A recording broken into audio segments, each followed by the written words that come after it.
Thanks to Leaders for having us. Thanks to Def Jam for bringing Kiss through. Thanks to Jadakiss for coming to Chicago. Looking forward to the album coming out next week. Thanks for this turnout right here, you know what I mean? I appreciate it. I appreciate it, dog. You know what I mean? Real talk. Right. It's a lot of love in here. My name is Andrew Barber from Fake Shore Drive. Thank you guys for having me. I'm going to talk to Kiss a little bit about the album, then we'll ask a couple questions, have the audience ask a couple questions. First, I kind of want to kick it off with the title, Top 5 Dead or Alive. Now, I believe the first time I heard you use that in a verse, it was on the Made You Look remix, right? Yeah. Right? Yeah. Okay, so what kind of inspired that? Now, I know that was on the heels of, right after Eminem shouted you out on Till I Collapse. And he named his top 10, and you were in that. Wow. Yeah. And that was pretty crazy. That was a crazy time. So can we go back and kind of circle back to that time and what led you to claim top 5?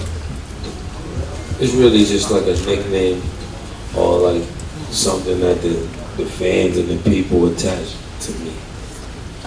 You know? And after the Made You Look remix, that's the first time I actually think I said it in a verse, and then it just kind of stuck with me.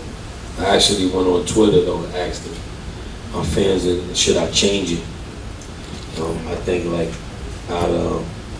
back then I only had probably like 900,000 followers. Just only. But yeah, and only like 8 or 9 of them said I should change it from the top 5, so I left. Right. The top 5, whenever you speak of that, is a good conversational piece, because real hip hop heads have more than 5. It's hard to cram your whole life of favorite artists in the 5 artists. Even here on M's song, he had 10 that he named, so it's hard to name 5. But whenever you pull up that or mention the top 5, it's sort of like a religious argument. Like it could go on.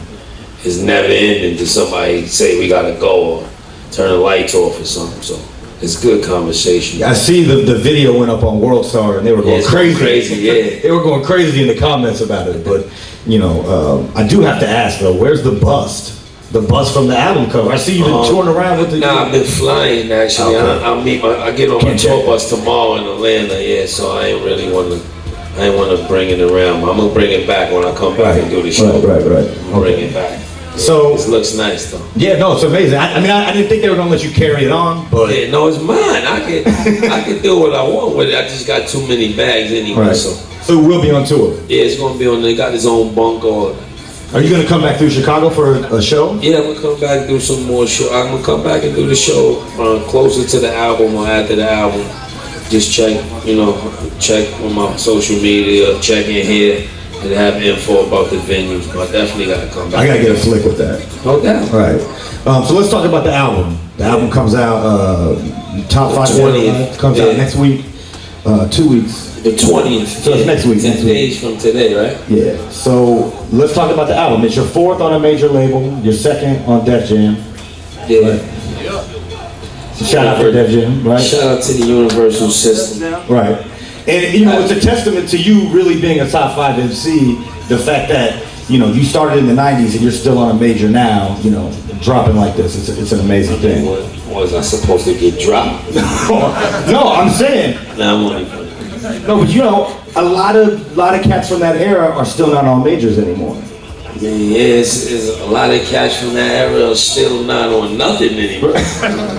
Well, that's just a blessing, me. I keep saying I embrace all of the new cats. I do songs with, if you look at my resume, I do songs with all of the new cats before they get on Billboard or before they get to America's Eye. I like to sit down, have one-on-ones with them, let them know, yo, I'm giving you I'm doing this because I feel your movement, not because you all over the blogs or you create some heat for yourself. So recognize when you do blow up, or if you blow up, that everybody's not going to be real with you. So I'm just, I always instill that in all the new cats. And I think that gives me legs though, because I embrace everything, even if it's not my cup of tea. I still listen to it. I still absorb it. I still show them everybody the same love. And, I think that's important.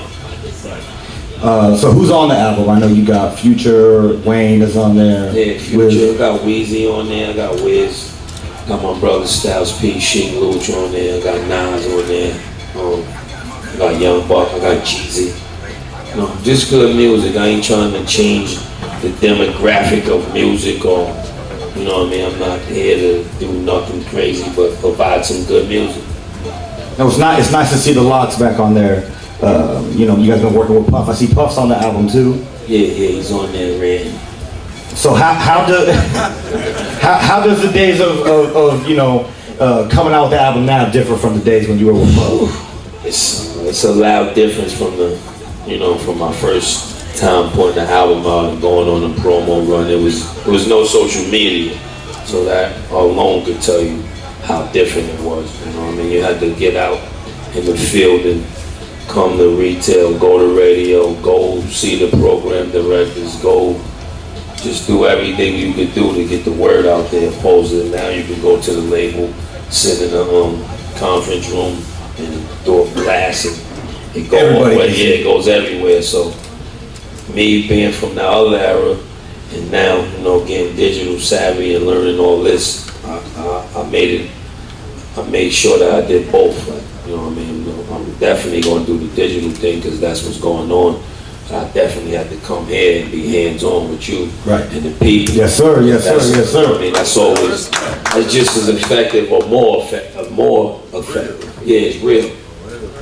Yeah, so whenever I ask artists, when they're on the promo run, talking about the new album, I would say, what's your favorite album? And they say, well, this one.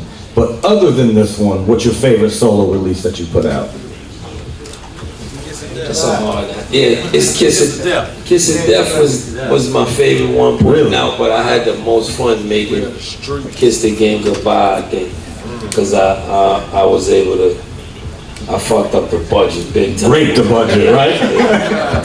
And I think that's something that artists don't get to do, and that's one of the perks of being a rapper, because you're at the bottom of the totem pole in the industry. It's the producers, the CEOs, and the A&Rs, and this and that.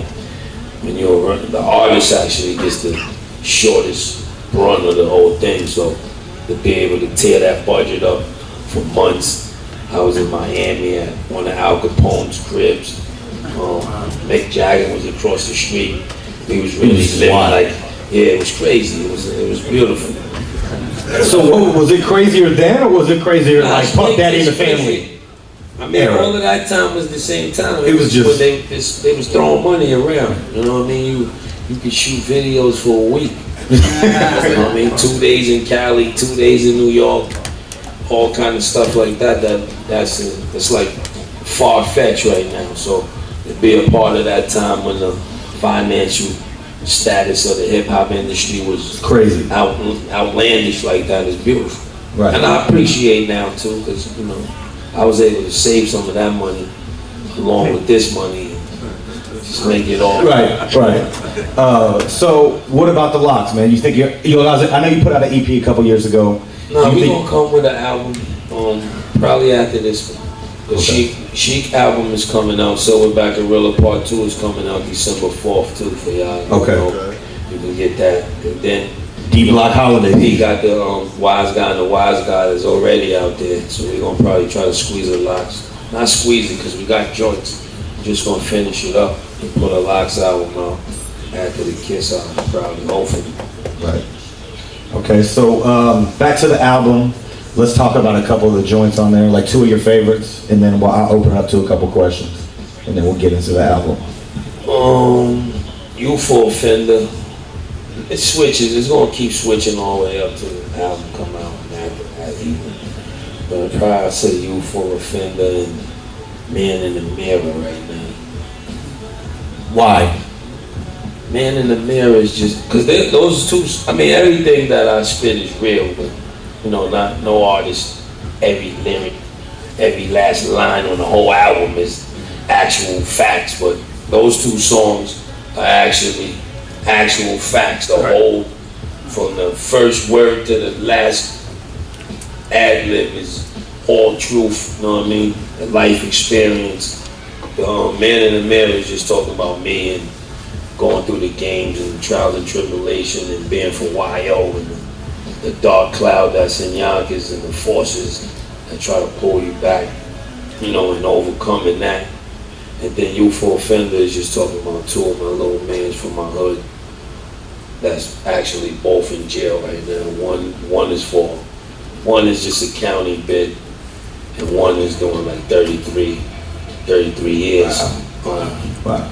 So I'm just talking to both of them, like their stories of how they got into their situations, and then the last verse of Youthful Offender is just like a little manuscript of if you are gonna hustle and be in the streets, how you know, think about what you're doing a little bit. So speaking of YO, speaking of Yonkers, have you talked to DMX since he's been out? I keep missing him. X like a late night prowler, so I go to the studio early, so we kept missing each other before I came on promo, but I'm gonna hook up with him, definitely. Right. So the Rough Riders, we might see a Rough Riders reunion at some point. I know you were talking about doing the tour a few years ago. Yeah, that could happen at any time, because you know, we real family. It ain't like no label made up. It's just about sitting down and structuring. Okay, one more before I go to the crowd. I gotta ask you, what line do people quote the most when they see you? Because you got so many bars. Is there one that stands out more than any of the others, or? I say that sound right there more than anything. People ask you to do that on command when they see you? A grandma did that to me not a few months ago. Ain't you that boy that make that sound? Man, and the grandmother know about it. And I heard that sound was just you clearing your throat. Tension breaker in the booth. Yeah, you know, sometimes my ears be clogged. Sometimes got something in my throat right before I'm about to do the verse. So one day I just did it. The engineer kept it, and he sent it back. I did it on a feature actually, and he sent it back to whoever song it was, and they loved it. I said, yeah, I might as well just start doing it. And that's the tag. That's been the tagline ever Yeah, since. ever since. Yeah. Well, there you have it.